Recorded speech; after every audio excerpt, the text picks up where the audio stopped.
Hello friends, how are you? So, must have enjoyed the very first topic, first part of this gerund. जरूर समझ में भी आया होगा और प्रैक्टिस भी की होगी आप लोगों ने। तो आज हम उसके नेक्स्ट स्टेप की ओर चलते हैं, नेक्स्ट एप्लीकेशन की तरफ।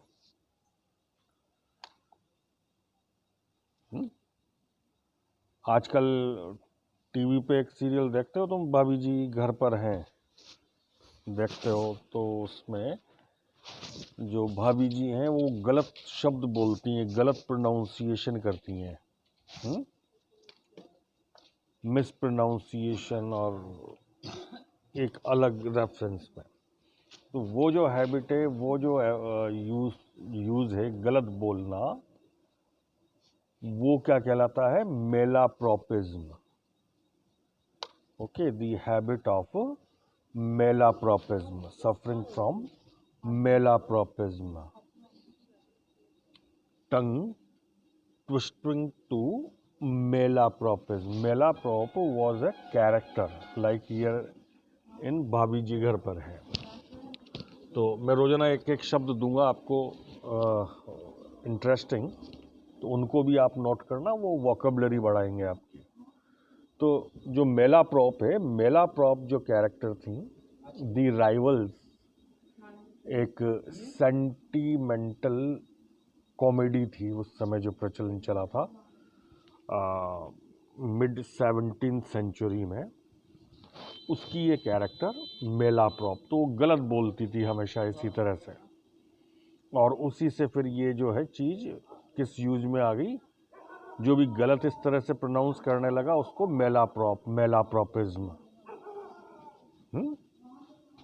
तो अब हम आते हैं अपने टॉपिक के ऊपर, इन्फिनेटिव एंड जेरेंड। तो इन्फिनेटिव हमने पहले पढ़ा पिछले उसमें, gerund as an object of preposition, और अब यहाँ पर हम देख रहे हैं infinitive as an object to preposition.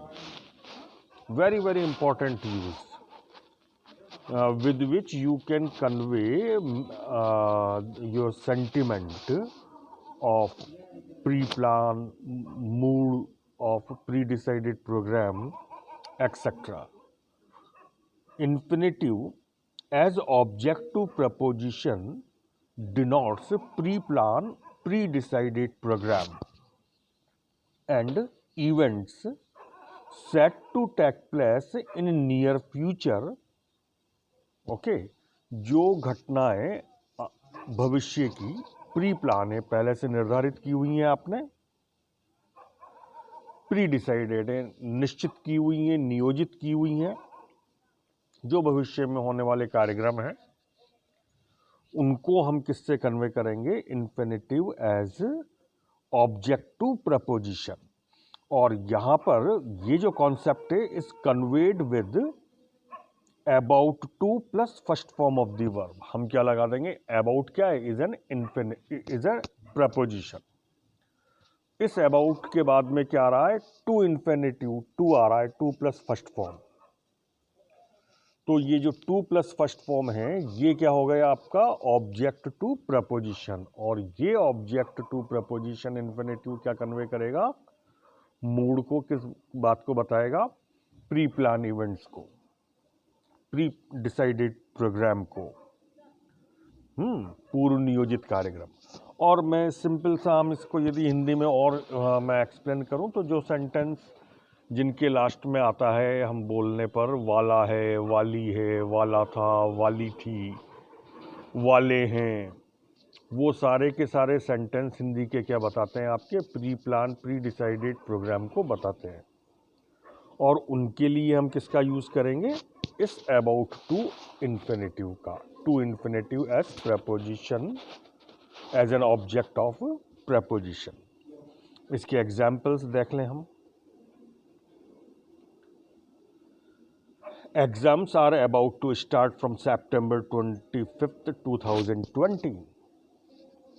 जो परीक्षाएं हैं वो 25 सितंबर से शुरू होने वाली हैं।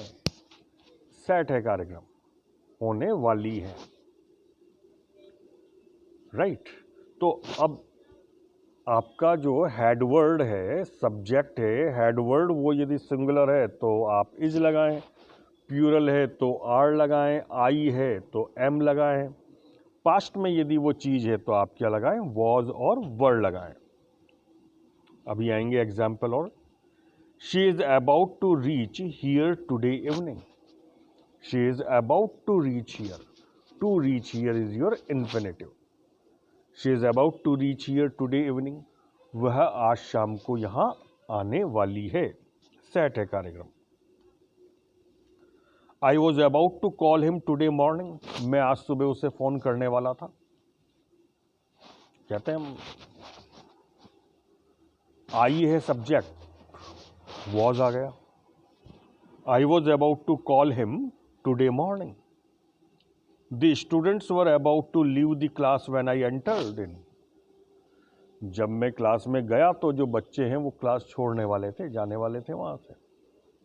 तो आप अबाउट टू का प्रयोग करके इस तरह से कन्वे कर सकते हैं। राइट। बरसात शुरू होने वाली है, it is about to start raining.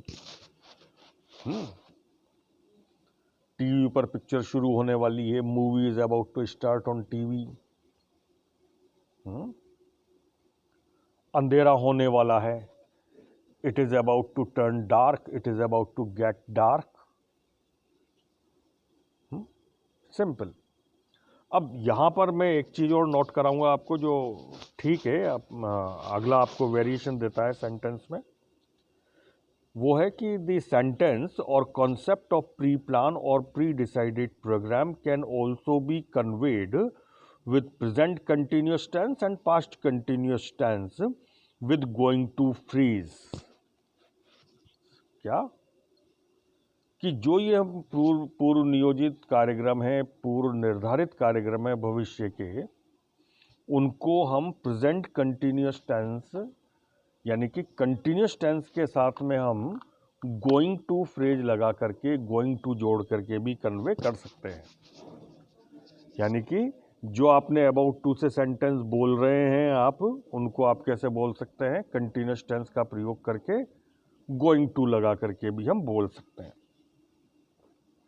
उसमें क्या हो जाएगा, सब्जेक्ट जो भी होगा वो आ जाएगा, इज एम आर, पास्ट में होगा वॉज वर आ जाएगा, फर्स्ट फॉर्म के साथ में हम आईएनजी लगाएंगे। आईएनजी हमेशा किसके साथ में लगेगी, फर्स्ट फॉर्म के साथ ही लगेगी, कोई सा भी टेंस हो, कोई सी भी कंडीशन हो।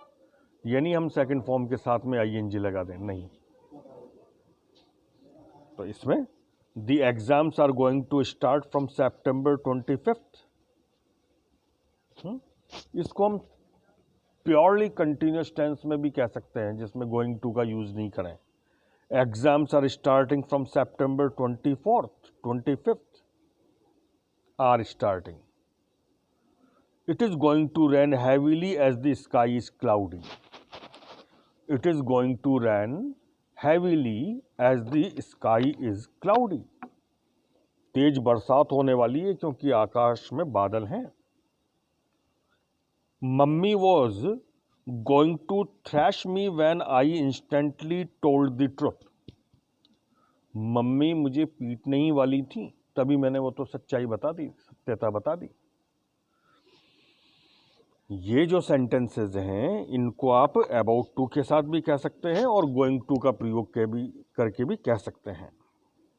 जैसे नेक्स्ट एग्जाम्पल है, the chief guest is about to be on the stage very soon. The chief guest is about to be on the stage very soon. मैंने बी लगाया यहाँ पे, पहले भी मैंने आपसे कहा था कि आप वर्ब ऑमिट करके क्या लगा सकते हैं, बी का यूज कर सकते हैं, और वहां पर भी वो क्या होगा, इन्फिनिटिव ही कहलाएगा। The chief guest is about to present, is about to reach, is about to take chair on the stage very soon. हमने ये वर्ब हटा दी और सीधा क्या कर दिया, टू लगा दिया, बी लगा दिया साहब। इसको हम गोइंग टू के साथ भी कह सकते हैं, जो एग्जाम्पल है यहाँ पे, the chief guest is going to be on the stage very soon. Clear. तो ये है आपका infinitive as an object of preposition, और प्रपोजिशन किसका ऑब्जेक्ट है ये यहाँ पे टू का, और ये किसे बताता है, pre plan pre decided programme को बताता है फ्यूचर के। क्लियर। हिंदी में हम और स्पष्ट समझें कि वाला है, वाली है, वाला था, वाली थी वाले जो सेंटेंसेस आते हैं उनको आप अबाउट टू की सहायता से, गोइंग टू फ्रेज की सहायता से कह सकते हैं। अब हम आते हैं इसका जो नेक्स्ट एप्लीकेशन है, infinitive and gerund as complement. As complement, अब कॉम्प्लीमेंट क्या है, देखो COMPLIMENT कॉम्प्लीमेंट, आई लग जाता है तब तो ये होती है आपकी एडमायरेशन, एप्रिसिएशन, प्रशंसा। जब आपने COMPLEMENT कहा कॉम्प्लीमेंट, तो वो क्या होता है आपका सप्लीमेंट। वो क्या होता है, आप लेते कॉपी भर जाती है तो ज़्यादा, कॉम्प्लीमेंट्री कॉपी, सप्लीमेंट्री कॉपी, पूरक। जो पूरक मीन्स जो पूरा करता है, पूरा वाक्य है लेकिन ये जो हिस्सा है ये क्या करता है, पूरक है, ये पूरा करता है सेंटेंस को। कॉम्प्लीमेंट मीन्स पूरक, पूरा करेगा ये काम को। Complement is the part that completes the sense और द टेंस सेंटेंस। ये वह हिस्सा होता है जो वाक्य को पूरा करता है, वाक्य के अर्थों को पूरा करता है, वो हिस्सा आपका क्या कहलाएगा, कॉम्प्लीमेंट। अब जब टू इन्फिनेटिव और जो जेरेंड है वो एज ए कॉम्प्लीमेंट होगा तो वहां पर वो टू वाला हिस्सा है या ING फॉर्म वाला हिस्सा है, वो क्या करेगा, वो हिस्सा पूरे के पूरे सेंटेंस के अर्थ को पूरा करेगा। आप ये देखेंगे इसमें, जैसे एग्जाम्पल देखें आप कॉम्प्लीमेंट के रूप में, I don't expect her to approve the proposal. मुझे उम्मीद नहीं है कि वो प्रपोजल स्वीकार करेगी। I don't expect her to approve the proposal. To approve is your infinitive, और यहां पर ये टू इन्फिनेटिव है वो किसके रूप में, कॉम्प्लीमेंट के रूप में। कॉम्प्लीमेंट के रूप में कैसा है कि आप इस टू अप्रूव को हटा दें और फिर सेंटेंस को पढ़ें कि भाई आई डोंट एक्सपेक्ट हर, मैं उम्मीद नहीं करता। अब सेंटेंस अधूरा है, भी क्या उम्मीद नहीं करते हमारे को, ये जब जैसे ही हम ये जोड़ते हैं टू अप्रूव द प्रपोजल, ये जोड़ते ही सेंटेंस पूरा हो जाता है। तो ये किसके रूप में काम किया टू अप्रूव ने, यहाँ पे कॉम्प्लीमेंट के रूप में, पूरक के रूप में, सेंटेंस के अर्थों को पूरा कर रहा है। इसी तरह से आप अगला देखें, the police held him accused of murdering 2 people. Police ने उसे 2 हत्याएं करने का आरोपी ठहराया। Accused of, murdering, of murdering is your gerund, and gerund here is as complement. Murdering of 2 people, murdering of 2 people को आप हटा दो, सेंटेंस अधूरा है। The police held him accused of, police ने उसे आरोपी ठहराया। भाई किसका ठहराया, जब तक आप मर्डरिंग अगला भाग नहीं जोड़ेंगे, आप जेरेंड नहीं जोड़ेंगे, तब तक वो सेंटेंस अधूरा है। तो ये क्या है यहाँ पर आपका, ये complement. Is it clear. Next example भी इसी तरह से, I don't hope him to get my point properly. मुझे उम्मीद नहीं है कि वो मेरी बात को, मेरे पॉइंट ऑफ व्यू को समझेगा properly. I don't hope him, मुझे उम्मीद नहीं है, to get my point properly. To get my point properly आपका क्या है, टू इन्फिनेटिव है, और यही सेंटेंस के अर्थ को पूरा कर रहा है as a complement. It is functioning here as a complement. Clear. अब जब हम बात करते हैं तो आपने जैसे यहाँ ये इन्फिनेटिव में देखा as an object of preposition में इसने किस कॉन्सेप्ट को बताया, pre plan pre decided programme को बताया, फ्यूचर की क्लोज इवेंट्स को जो डिसाइडेड हैं, ये कॉन्सेप्ट बताया। तो हम केवल क्या है, इंग्लिश सीखने के लिए किसके सबसे पहले किसकी बात करते हैं? टेंस की।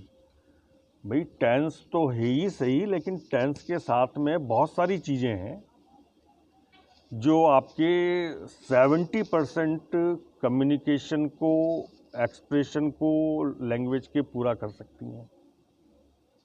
तो उनमें ही क्या है? कॉन्सेप्ट। अब ये किसका, जैसे आपने देखा कॉन्सेप्ट अबाउट टू वाला, उसी तरह से टू इन्फिनेटिव जो अगला कॉन्सेप्ट है वो बताता है किसको?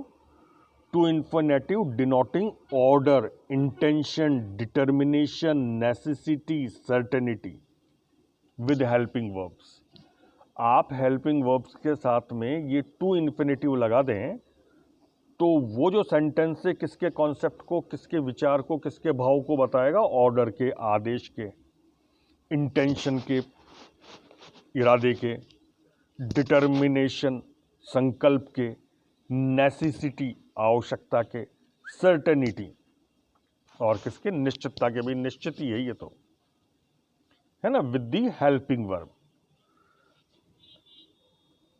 के साथ टू इन्फिनेटिव दृढ़ निश्चय, दृढ़ इरादा, संकल्प, आवश्यकता, आदेश को बताता है। ये मैंने लिख दिया है। इसमें हम क्या करेंगे? जो भी सब्जेक्ट है वो plus is, am, are, was, were, जो भी हम लगा रहे हैं is, am, are, was, were ही लगेगा, और दूसरे हेल्पिंग वर्ब इसमें नहीं एप्लीकेबल होंगे।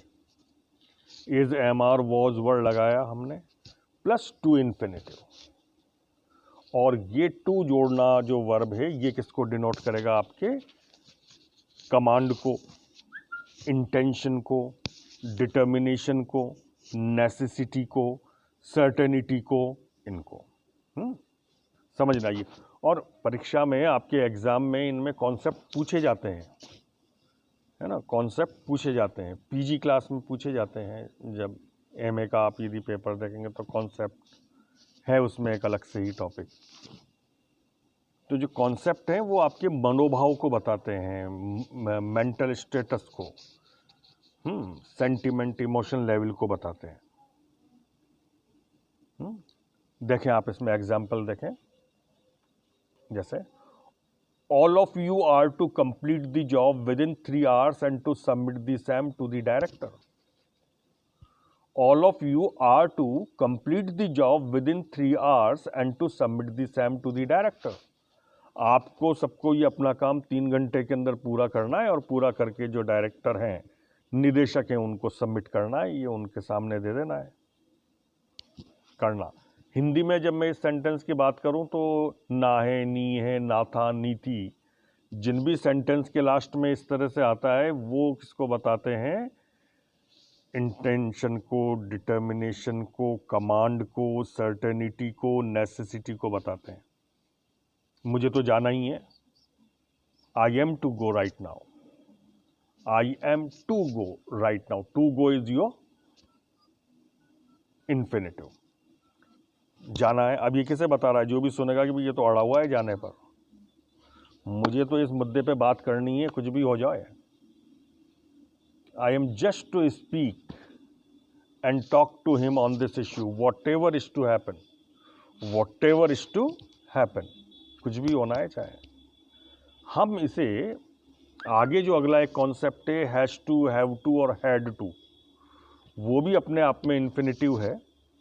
उसकी सहायता से भी हम ये कन्वे कर सकते हैं ऑब्लिगेशन को, कंपल्शन को, कमांड को, नेसेसिटी को, has to, have to, had to plus first form of the verb.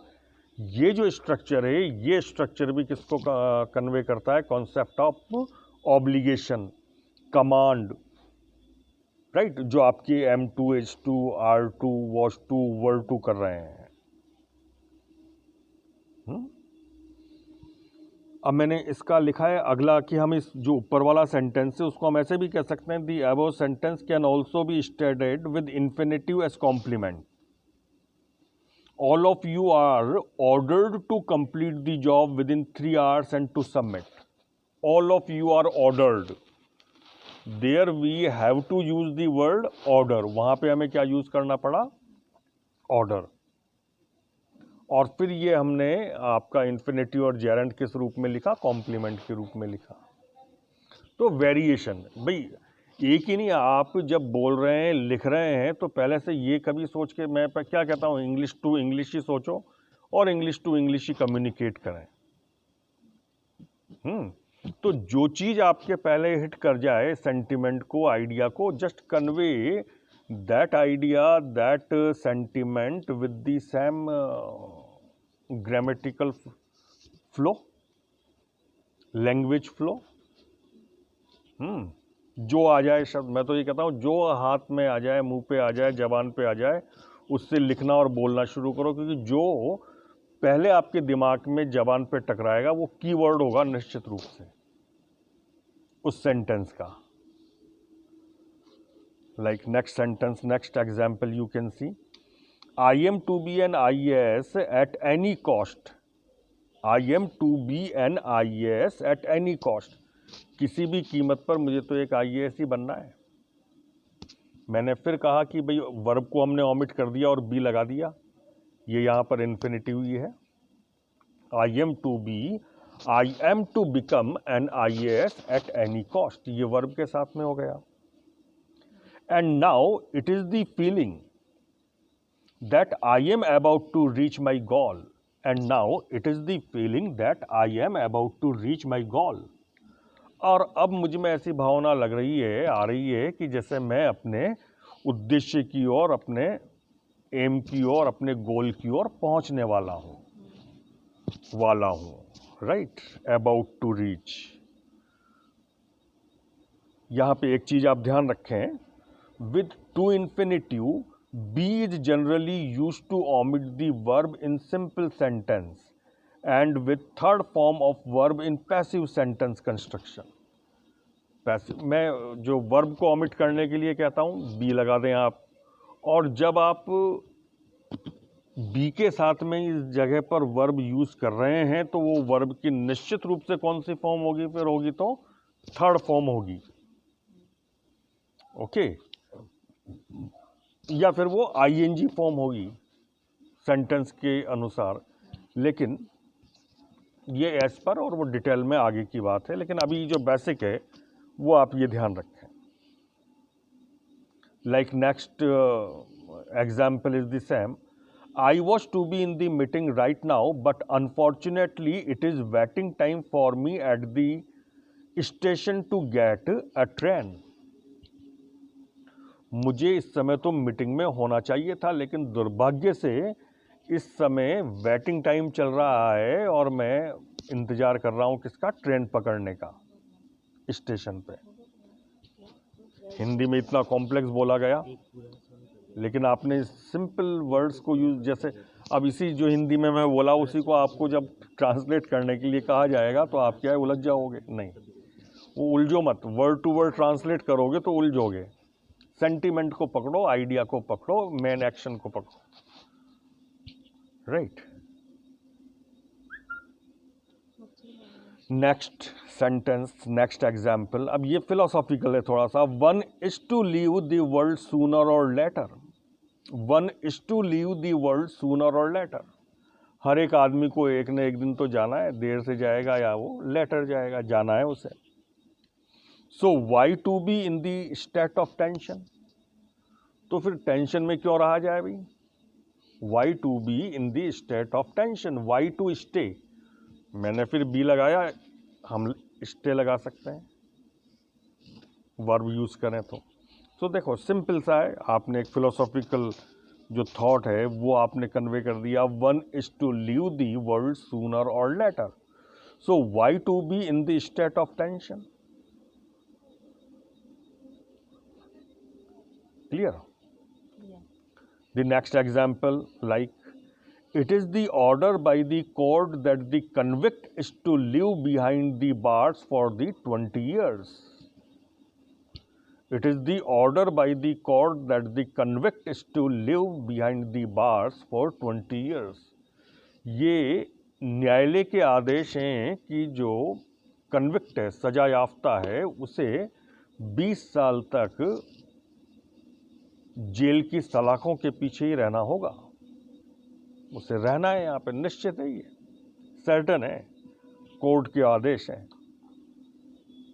It is the duty, next आप देखें, मैं जल्दी ही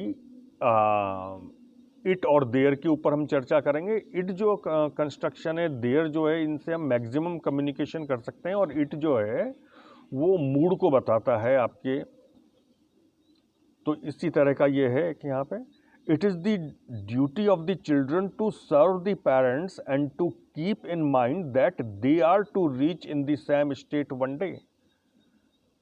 है, हम सर्टेनिटी की भी बात कर रहे हैं टू इन्फिनिटिव के माध्यम से, और हम to infinitive as a complement use कर रहे हैं और एक मूड बता रहे हैं, नैतिकता बता रहे हैं। It is the duty of the children, बच्चों का ये कर्तव्य है टू सर्व द पेरेंट्स, कि वो अपने माता पिता की सेवा करें, and to keep in the mind, और ये भी साथ में वो ध्यान रखें that they are to reach in the same state one day, कि उन्हें भी एक दिन इसी अवस्था के अंदर पहुंचना है। Certainty, they are to reach, infinitive use किया आपने। तो ये जो सेंटेंस है, आप खुद इन जो बताए गए हैं, जो आप सुन रहे हैं, इसी पैटर्न के ऊपर और सेंटेंस डेवलप करें, और 10 से 20 sentence you construct at a time, okay, and then speak them aloud, उन्हें आप तेज बोलें, पूरे प्रॉपर फ्लो में, जिस सेंटिमेंट का, जिस इमोशन का वो सेंटेंस है, उसी के साथ में हम उसे बोलें। देखो, जो भाषा है वो कभी भी केवल शब्दों से ही नहीं होती है। जब आप बोलते हैं तो आपकी आंखें भी बोलती हैं, आपके होंठ भी बोलते हैं, आपका चेहरा भी बोलता है, आपकी जो बॉडी गेस्चर्स हैं पूरे, वो भी आपके कन्वे करते हैं। तो इंग्लिश के अंदर जब हम इन चीज़ों को कन्वे करने की कोशिश कर रहे हैं, बोल रहे हैं, तो हम वो ही भाव, वही सेंटिमेंट लेकर के आए। It is the duty of the children to serve the parents and to keep in the mind that they are to reach in the same state one day. Clear? So last and concluding final note on this infinitive and gerund is this one, which is very very important as per competitive purpose. ये आपको क्या है, 1-2 number देगा, 2 number 1 number बच्चे के लिए, student के लिए बहुत कीमती होते हैं। yes. वो जो इम्पोर्टेंट नोट है वो ये है कि the words like senior, junior, inferior, superior, prefer, ये these words are from Latin. Origin of these words is Latin in English, and these words in English are treated grammatically as comparative degree. हम इनको किस रूप में use करते हैं, किस रूप में ट्रीट करते हैं इन वर्ड्स को इंग्लिश ग्रामर में?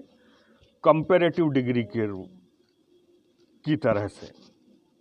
But unlike comparative degree ER followed by than, लेकिन जब हम कंपेरेटिव डिग्री की बात करते हैं तो कंपेरेटिव डिग्री में सब जगह पर होता है ER लगा होता है। Long, longer, longest. लॉन्गर आपकी क्या है? Comparative degree. Small, smaller, smallest. Smaller आपकी क्या है? Comparative degree. तो जब ये ER लगा होता है, हम कंपेयर कर रहे होते हैं, तब हम ग्रामेटिकली क्या लगाते हैं? THAN, और दूसरा जिससे तुलना की जा रही है वो लिखते हैं। लेकिन ये जो 5 वर्ड्स हैं, senior, junior, inferior, superior, prefer, ये अपने इनको हमेशा, इसमें कहीं ER नहीं लगा हुआ, लेकिन they are treated as comparative. और इनके साथ में कभी भी हम देन नहीं लगाएंगे, हम हमेशा क्या लगाएंगे? To. Senior to, junior to, prefer to, inferior to, superior to. Okay, ये ध्यान रखना। कंपटीशन में जब पूछा जाता है तो इनके साथ में क्या लगा दिया जाता है? THAN या THEN, और कहा जाता है पिकअप दी एरर। तो एरर क्या हो गई? वो देन, वहाँ पे क्या आएगा? To. So I hope you would be able now to construct the sentence, convey the sentence, these sentences, और आप सिंपली इन्हें लिखें, कम्युनिकेट करें। घर में जो फैमिली मेम्बर्स हैं उनसे आप बोलें। आप ये नहीं सोचें दिमाग में कि भाई हमारे तो पहले ही दिन बहुत ही फ्लिंट होना है, नहीं, वो step by step you need to move, you need to progress है। और सिंपल, कभी भी पंडित बनने की कोशिश नहीं करें कि एकदम हम पंडित बन जाएं, वो नहीं होगा। बड़े और नहीं उनसे आप डिप्रेस हों, डिसअपॉइंट हों कि बड़े बड़े अच्छे हम सेंटेंस नहीं लिख पा रहे, नहीं। सिंपल जितना लिखा जाता है, कन्वे किया जाता है, सिंपल लैंग्वेज को जितना सराहा जाता है, वो कॉम्प्लेक्स लैंग्वेज को उतनी तवज्जो नहीं दी जाती। और रोज़मर्रा के जीवन में सिंपल, रोज़मर्रा लिखने में सिंपल, और कॉम्प्लेक्स भी बन जाओगे, कॉम्प्लेक्स भी लिखने लगोगे, लेकिन वो कल होगा। शुरुआत तो उसकी किससे होगी? सिंप्लिसिटी से, सिंपल सेंटेंस से। तो फैमिली मेम्बर से कम्युनिकेट करो मैक्सिमम, लिखो मैक्सिमम, हैबिट कल्टीवेट करो। मतलब सीखने का मतलब है कल्टीवेट, हैबिट कल्टीवेट करना इसके, इन चीज़ों को। So okay, goodbye, hoping to B